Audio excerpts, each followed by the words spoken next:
And so researchers have been looking at the gut microbiome, and we know the gut microbiome plays a really critical role in overall health and, of course, all chronic inflammatory conditions. And what researchers have shown is that the greater diversity in the gut microbiome, meaning the different number of species, the more of the overall quantity of species of gut microbes, the healthier the individual is. And when that diversity reduces, the greater propensity for chronic inflammation and autoimmunity occurs. So research has shown that when we fast, we actually increase the overall alpha diversity in the gut, meaning the overall diversity in the gut has been shown to increase. In fact, they actually did a study. This was on rats. They had a rat do an 18-hour fast daily for 5 weeks, and it showed significant improvements in the overall alpha diversity of the gut microbiome.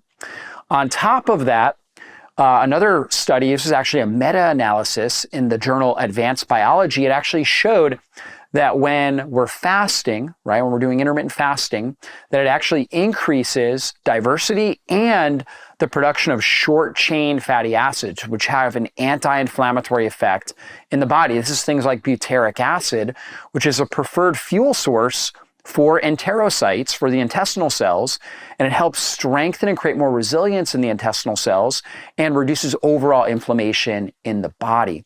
So powerful stuff right there. And in fact, when we look at the gut microbiome, we have two major classifications of bacteria. We have primary feeders, which sit on top of the intestinal mucosa. So riding right along that one intestinal cell line that we talk about in the small intestine is what we call the mucosa. The mucosa is where the primary area of our immune system is. In fact, our gut, they say, is 70 to 80% of our immune system is in our gut, and it's actually right in the intestinal mucosa. So this layer of mucus right on top of the intestinal cells. There's primary feeders that live right above the mucus, and then there's secondary feeders in the gut that are inside of the mucus. And these secondary feeders, many of them can actually eat the mucus. In fact, there's one key bacteria called Akkermansia mucinophilia. Mucinophilia means mucus loving. It actually can eat the mucus, it loves to eat the mucus, and will actually produce different postbiotic nutrients from that are very healing and reparative for the gut lining. And so what happens is when we're constantly eating, every few hours, we're constantly feeding ourselves, we actually end up overfeeding what's called the primary feeders, right? They start to overcrowd. So they start to overpopulate and overcrowd, and they starve out some of the secondary feeders, or they crowd out, I should say, the secondary feeders in the intestinal lining. We actually get a reduced level of gut mucosa, and we have less secondary feeders. And the way that I think about this is that actually, like in my yard, I've got an apple tree and I've got a blueberry bush. And so our apple tree, its branches will grow, and every single year we actually have to cut back some of the branches in the apple tree in order for the blueberry bush to get enough sun, because the branches, the apple tree, will actually crowd out and shade the blueberry bush so it doesn't get the sun it needs to produce blueberries.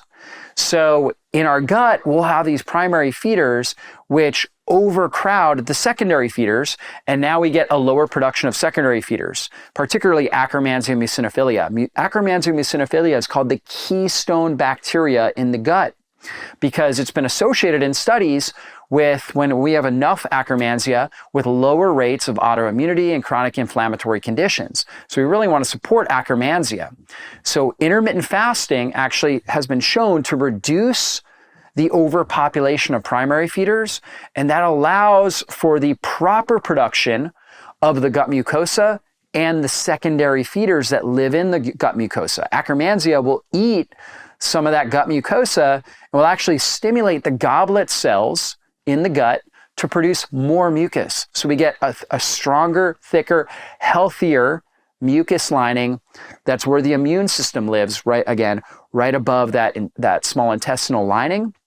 And that helps protect the small intestine from pathogens, from bad bacteria, bad bacterial toxins, right? Endotoxins, different things like that that drive inflammation. So we need that healthy gut mucosa. Akkermansia is key for that.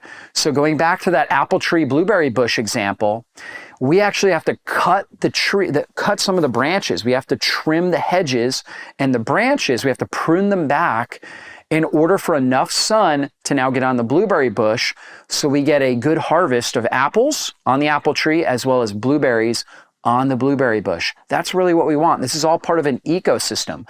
So we want the proper diversity of primary feeders and secondary feeders. Intermittent fasting gives us time between meals and allows for that to happen. In fact, a 2020 study actually showed that and this again was a rat study, it took 3 groups. One group fasted for 12 hours overnight. The other group fasted for 16 hours, and another group fasted for 20 hours.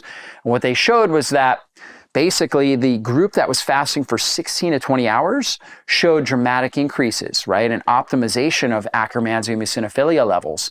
And so doing something like a 16-hour overnight fast, at least a few times a week, can be really beneficial for supporting the diversity of the gut microbiome and the production of these secondary feeders like Akkermansia, which strengthen the mucosa, the gut mucosa, and the gut immune system, right? So they help balance the gut immune function and help protect against leaky gut syndrome and chronic inflammation in the gut.